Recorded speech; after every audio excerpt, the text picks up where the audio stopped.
Breathing Water by Heliel Miram. He walked through the dry, crowded streets of Balfel, glad to be among so many strangers. In the wharfs of Vivek he had no such anonymity. They knew him to be a smuggler, but here he could be anyone.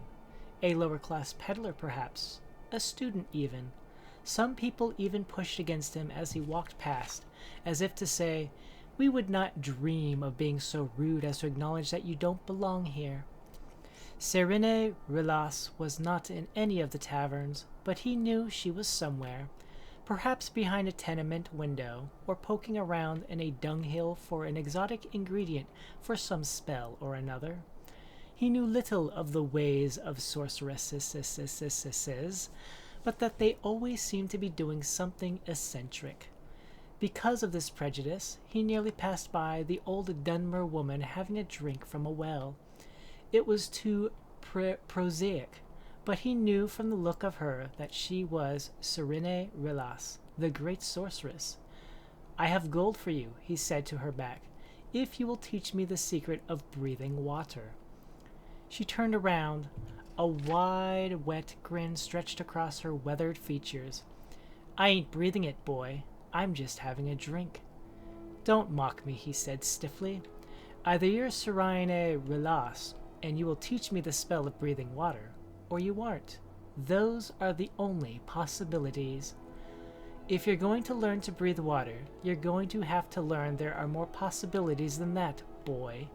The School of Alteration is all about possibilities, changing patterns, making things be what they could be. Maybe I ain't Serene Relas, but I can teach you how to breathe water." She wiped her mouth dry. "Or maybe I am Serene Relas, and I won't. Or maybe even I can teach you to breathe water, but you can't learn." "I'll learn," he said simply. "Why don't you just buy yourself a spell of water breathing, or a potion over at the Mages Guild?" she asked. "That's how it's generally done." "They're not powerful enough," he said. "I need to be underwater for a long time. I'm willing to pay whatever you ask, but I don't want any questions. I was told you could teach me." "What's your name, boy?" "That's a question," he replied. His name was Tharian Winloth, but in Vivek they called him the Tollman. His job, such as it was collecting a percentage of the loot from the smugglers when they came into harbor to bring to his boss in the Kamanona Tong. Of the value of that percentage, he earned another percentage. In the end, it was a very small indeed. He had scarcely any gold of his own, and what he had he gave to Serene Relas. The lessons began that very day. The sorceress brought her pupil, who she simply called Boy, out to a low sandbank along the sea. "I will teach you a powerful spell for breathing water," she said, "but you must become a master of it. As with all spells and all skills, the more you practice, the better you get. Even that ain't enough. To achieve true mastery, you must understand what it is you're doing. It ain't simply enough to perform a perfect thrust of a blade. You must also know what you are doing and why." "That's common sense," said Tharian. "Yes, it is," said Siriene, closing her eyes. "But the spells of alteration are all about uncommon sense. The infinite possibilities, breaking the sky, swallowing space, dancing with time, setting ice on fire, believing that the unreal may become real. You must learn the rules of the cosmos and then break them." "That sounds very difficult," replied Tharian, trying to keep a straight face. Sariene pointed to the small silver fish darting along the water's edge. "They don't find it so. They breathe water just fine. But that's not magic. What I'm saying to you, boy, is that it is." For several weeks, Serene drilled her student, and the more he understood about what he was doing, and the more he practiced, the longer he could breathe underwater. When he found that he could cast a spell for as long as he needed, he thanked the sorceress and bade her farewell. "There's one last lesson I have to teach you," she said. "You must learn that desire is not enough. The world will end your spell no matter how good you are, and no matter how much you want it. That's a lesson I'm happy not to learn, he said, and left at once for the short journey back to Vivek. The wharfs were much the same, with all the same smells, the same sounds, and the same characters. His boss had found a new tollman, he learned from his mates. They were still looking out for the smuggler ship Morodrung, but they had given up hope of ever seeing it. Tharian knew they would not. He had seen it sink from the wharf a long time ago. On a moonless night, he cast a spell and dove into the thrashing purple waves.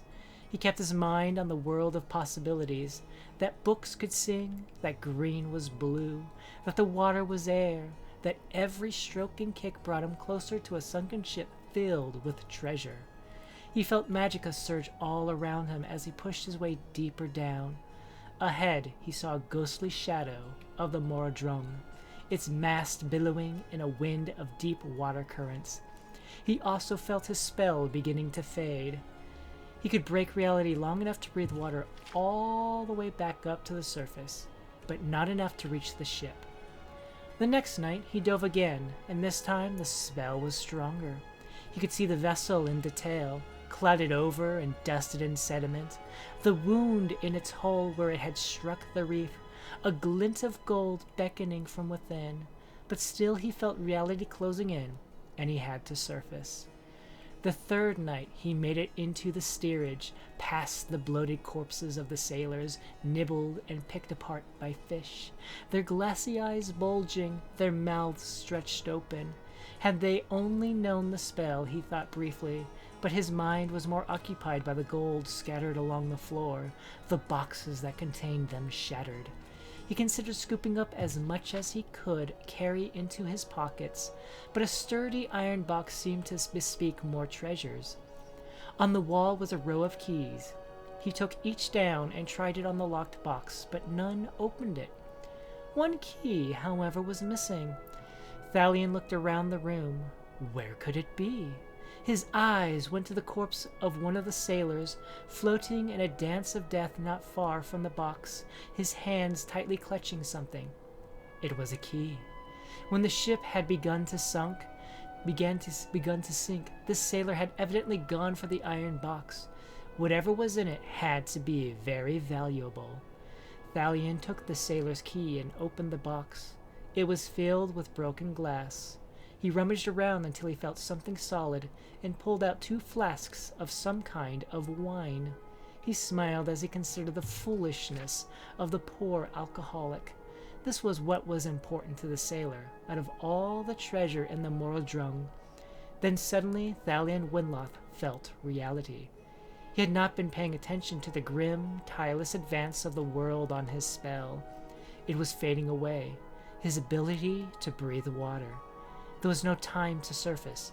There was no time to do anything, as he sucked in, his lungs filled with cold, briny water. A few days later, the smugglers working on the wharf came upon the drowned body of the former tollman. Finding a body in the water in Vivek was not in itself noteworthy, but the subject that they had discussed over many bottles of Flynn was how did it happen that he drowned with 2 potions of water breathing in his hands.